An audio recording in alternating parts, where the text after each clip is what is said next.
Alors, qui était le général de Gaulle, s'il vous plaît? Le général de Gaulle, il était connu parce que il était dans le dictionnaire.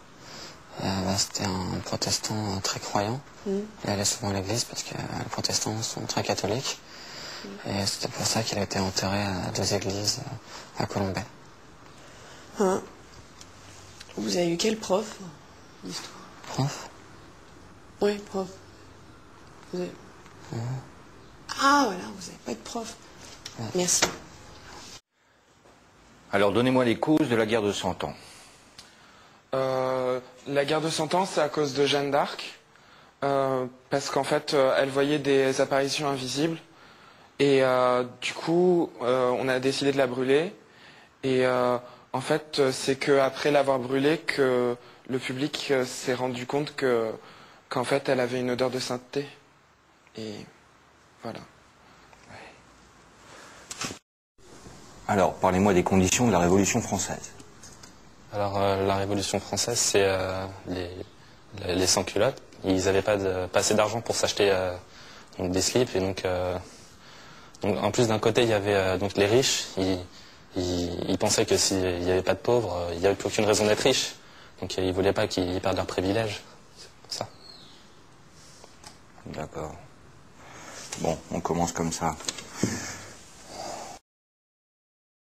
Alors, qu'est-ce qu'une racine carrée? Une racine carrée. Une racine carrée, c'est une plante avec 4 angles égaux. Ouh là là là là là là. Merci beaucoup. Alors si en ville, le problème de sécurité est dû à l'insécurité, il ne faut pas oublier qu'en campagne, l'alcoolisme est dû à la boisson, même si l'alcool permet de rendre l'eau potable. Oui.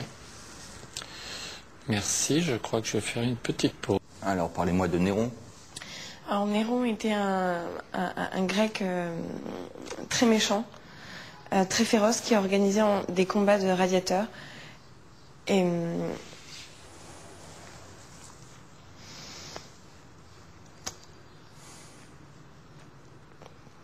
c'est un personnage très important. Mais évidemment.